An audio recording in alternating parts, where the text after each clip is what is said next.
আসসালামু আলাইকুম।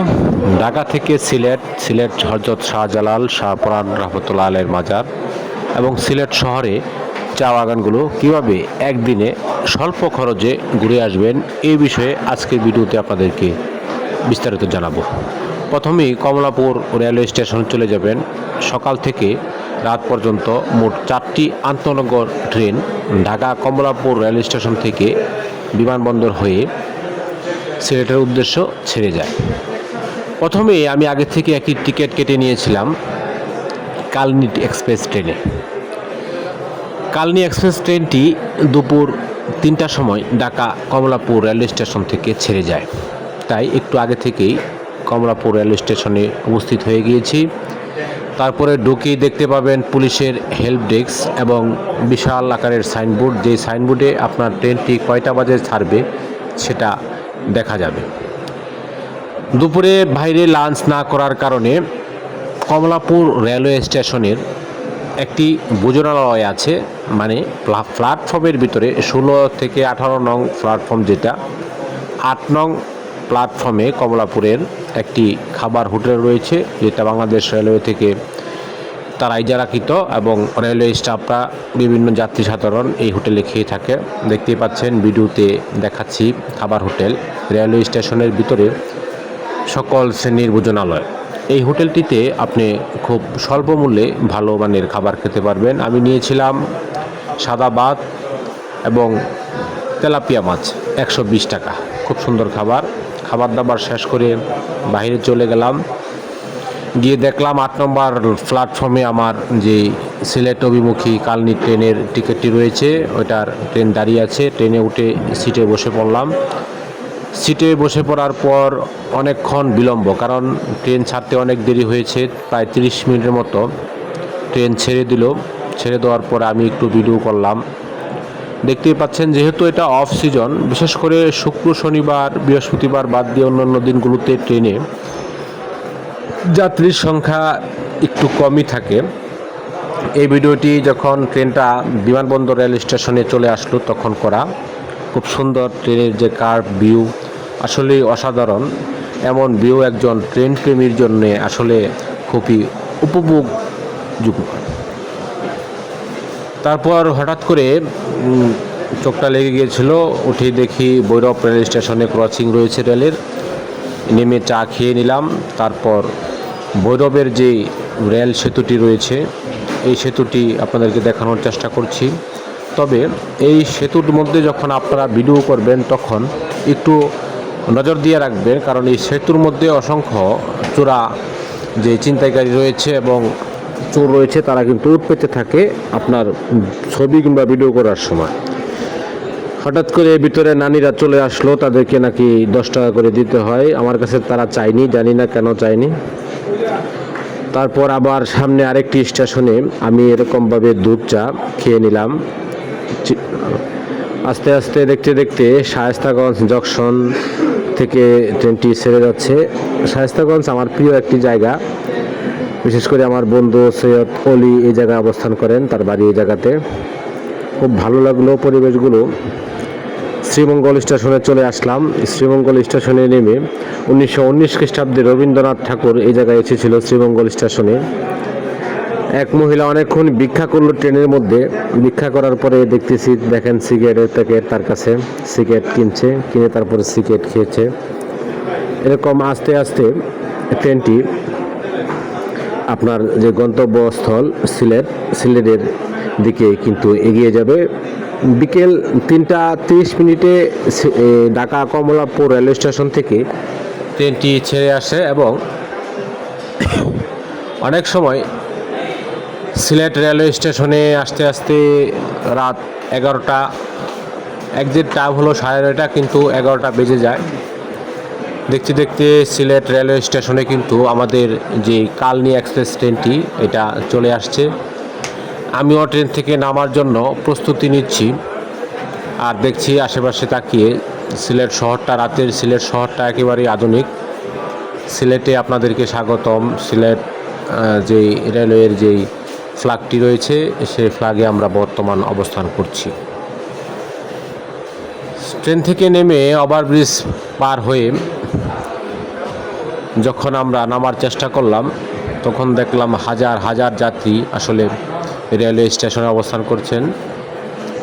এটা হলো সিলেট রেলওয়ে স্টেশনের যে প্রধান ফটক রয়েছে গেটটি, এটারই একটা অংশ। নামার পরে পরবর্তী দিনের টিকিটের জন্য চেষ্টা করলাম, কিন্তু টিকিট পাইনি। তারপরেও হয়তোবা ব্ল্যাকে আমি টিকিট সংগ্রহ করেছি। তবে একদিনের সফরে আপনারা সিলেট যদি যেতে চান তাহলে আপনার এই রাতের ট্রেনের চেয়ে দিনের ট্রেনগুলো ভালো হয়, খুব ভোরে। তারপর হোটেলে উঠে পড়লাম। আমার বন্ধু যে হোটেল রয়েছে, হোটেল আম্বারখানা শাহ কামাল ইন্টারন্যাশনাল যে হোটেলটা রয়েছে, এই হোটেলে 800 টাকা ভাড়া নিয়েছিল, এসি রুম, ডাবল বেডের। আমি সিঙ্গেল থাকার কারণে সারা রাত তেমন কোনো ঘুম হয়নি। আমি অবশ্য 3টার পর দিক দিয়ে ঘুমিয়েছি। খুব সকালে ঘুম থেকে উঠে হজরত শাহজালাল রহমতুল্লাহ আলাইয়ের যে দরবারটি রয়েছে সেই দরবারে আমি চলে গিয়েছিলাম।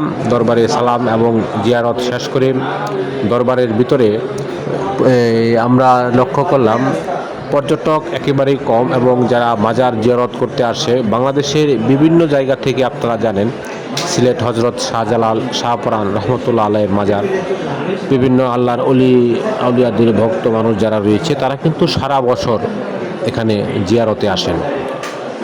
বিশেষ করে এই জায়গাতে আরেকটি জিনিস লক্ষ্য করবেন যে কবুতরগুলা রয়েছে বাবা শাহজালালের জালালি কবুতর। এই কবুতরগুলা আসলে অন্যরকম একটা উৎফুল্লমূলক আনন্দ উদ্দীপনা সৃষ্টি হয় কবুতরগুলা দেখার পরে। আমি নিজেও কবুতরের সাথে অনেকটা সময় কাটিয়েছি এবং তাদের একটু ভিডিও নিয়েছি। আপনারা ভিডিওর কমেন্ট বক্সে জানাবেন কেমন হলো। এবং গরু মানতের মনে হয় কেউ নিয়ে আসছে। আর এই জায়গায় বিশাল বড় বড় 2টা ডেক দেখা যাচ্ছে। এই ডেকে হাদিয়া নজর না থাকলে তারা গ্রহণ করে থাকে। বিশেষ করে একটা উদ্যোগ, পানির যে শুদ্ধ পানির ব্যবস্থা, এটা সিলেট বিশুদ্ধ খাবার পানি, পিউরিফাইড ড্রিঙ্কিং ওয়াটার। তারপর আস্তে আস্তে আবার আমি মাজারের উপরে চলে গেলাম। বিশাল বড় একটা মসজিদের পাশ দিয়ে কিন্তু দরবারের ভিতরে ঢুকতে হয়। তবে এর উপরে ওঠার আগে আপনারা অবশ্যই জুতা রেখে যাবেন। 5 টাকা করে কিংবা 10 টাকা নিবে, কারণ এই জায়গায় চোরের উপদ্রব রয়েছে, জুতা চুরি করে নিয়ে যায়। তাই আমি জুতাগুলো ওই জায়গায় রেখে আসছিলাম। এখন একটা সেলফি উঠালাম, ভিডিও করলাম, দেখলাম। একা ছিলাম, এই জন্য আসলে এত সুন্দর করে আপনাদেরকে দেখাইতে পারি নাই, এই জন্য ক্ষমা চেয়ে নিচ্ছি। পরবর্তী কোনো ভিডিওতে আপনাদেরকে আরও সুন্দর করে দেখানোর চেষ্টা করব।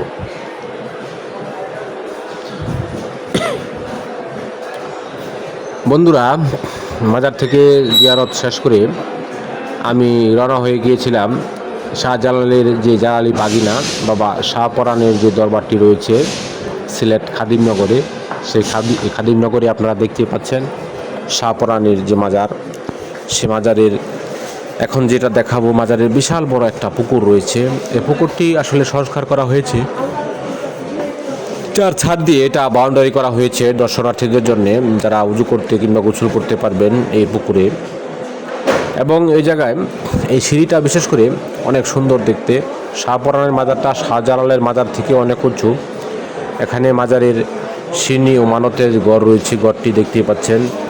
এবং আপনারা সবসময় খেয়াল রাখবেন, বিভিন্ন মাজারে বিভিন্ন ধরনের লোকজন কিন্তু আপনাদেরকে বিভিন্ন ধরনের কথাবার্তা বলতে পারে। প্রতারক কিন্তু এগুলোতে ভরপুর, এই জন্য প্রতারক থেকে সাবধানে থাকবেন। তারপর চিন্তা করলাম শাহজালাল শাহপরান শেষ করার পরে সিলেট শহরে অনেক পুরাতন কয়েকটা চা বাগান রয়েছে। সেই চা বাগানের মধ্যে অন্যতম চা বাগান হলো মালিনীছড়া চা বাগান।